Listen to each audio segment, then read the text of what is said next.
प्यारे विद्यार्थियों, आज हम पढ़ेंगे सरकार का संगठन का सरकार के संगठन के अंतर्गत कार्यपालिका, ऑर्गेनाइजेशन ऑफ गवर्नमेंट, एग्जीक्यूटिव। जैसा कि आप लोगों को मालूम है कि कार्यपालिका सरकार के कार्यकारी अंग के रूप में शासन के संचालन तथा व्यवस्थापिका द्वारा बनाए गए कानूनों, नियमों, नीतियों, योजनाओं का क्रियान्वयन और संचालन करने का कार्य करती है।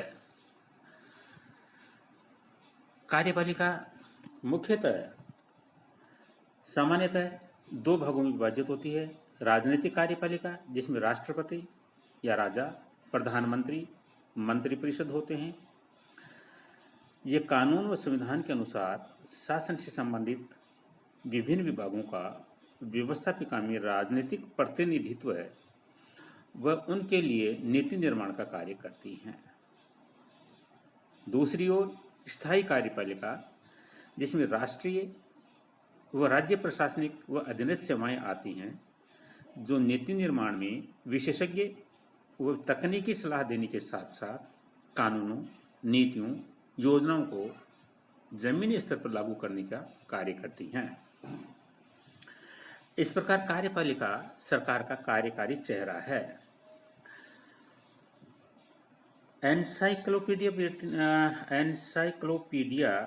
ब्रिटानिका के अनुसार राजनीति में कार्यपालिका का अर्थ सरकार की शाखा के वह व्यक्ति या व्यक्तियों का समूह है जिन्हें कानूनों का क्रियान्वयन करने, अधिकारियों की नियुक्ति करने, विदेश नीति बनाने तथा कूटनीतिक प्रतिनिधित्व करने का कार्य दिया गया है। अब हम देखते हैं कार्यपालिका के प्रकार। जैसा कि संसदीय शासन प्रणाली में आप लोगों ने पढ़ा कि नाम मात्र की वो वास्तविक कार्यपालिका, पहला पॉइंट हम देखते हैं।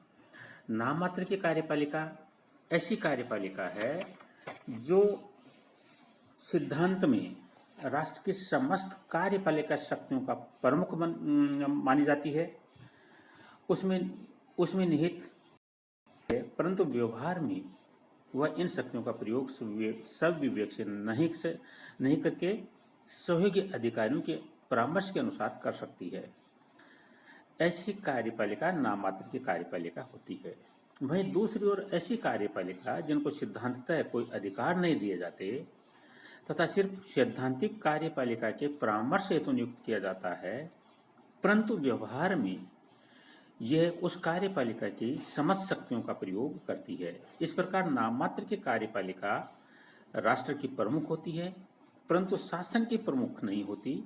वहीं वास्तविक कार्यपालिका सरकार की प्रमुख तो होती है, परंतु राष्ट्रों की प्रमुख नहीं होती।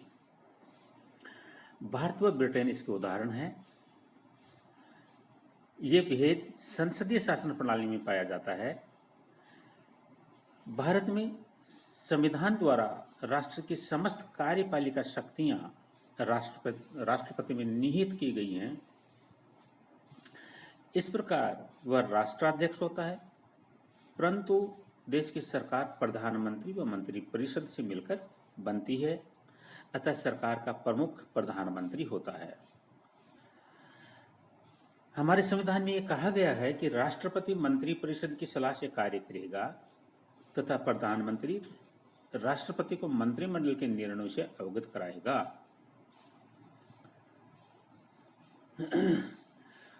दूसरा पॉइंट आता है संसदात्मक कार्य प्रणाली।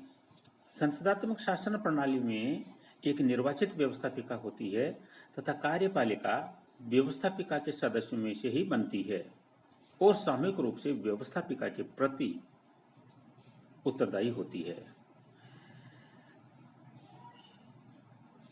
ये एक तरह से संसदीय शासन प्रणाली में भी दो प्रकार की कार्यपालिका होती है, नाम मात्र की कार्यपालिका और वास्तविक कार्यपालिका, जो ब्रिटेन और भारत में इसके उदाहरण देखने को मिलते हैं। अगला पॉइंट है अध्यक्षात्मक कार्य प्रणाली। जैसा कि अमेरिका में और फ्रांस में हमें मालूम है कि वहाँ अध्यक्षात्मक कार्य प्रणाली अपनाई गई है। अध्यक्षात्मक कार्य प्रणाली में नाम मात्र की और वास्तविक कार्यपालिका में अंतर नहीं होता, वहाँ वास्तविक कार्यपालिका ही होती है, क्योंकि अध्यक्षात्मक शासन प्रणाली जिसमें कार्यपालिका प्रधान अपने कार्यकाल और बहुत कुछ सीमा तक अपनी नीतियों और कार्यों के बारे में विधानमंडल से स्वतंत्र होता है। America, Afghanistan, Brazil, Iran, Mexico, Sri Lanka आदि देशों में अध्यक्षात्मक शासन प्रणाली पाई जाती है। इनका कार्यपालिका अध्यक्ष जनता द्वारा प्रत्यक्ष निर्वाचन की विधि से चुना जाता है। निर्वाचित अध्यक्ष अपनी पसंद के व्यक्तियों को मंत्री के रूप में नियुक्त करता है, जो व्यक्तिगत रूप से कार्यपालिका अध्यक्ष के प्रति उत्तरदायी होते हैं। नेक्स्ट पॉइंट है एकल कार्यपालिका। इस प्रकार की कार्यपालिका में कार्यकारी विषयों पर निर्णय लेने, कार्यकारी शक्तियों का प्रयोग करने का अधिकार एक ही व्यक्ति में निहित होता है, अर्थात किसी राष्ट्र की समस्त कार्यपालिका शक्तियां किसी एक व्यक्ति में निहित होती हैं, जो संवैधानिक पद को धारण करता है। राष्ट्र के संपूर्ण शासन के लिए उत्तरदायी अंतिम उत्तरदायित्व इस एकल कार्यपालिका का रहता है। लगभग सभी संसदीय व अध्यक्षात्मक शासन प्रणाली में एकल कार्यपालिका का ही प्रावधान होता है। उदाहरणतः है भारत, चीन, नेपाल, श्रीलंका, अमेरिका, इंग्लैंड आदि।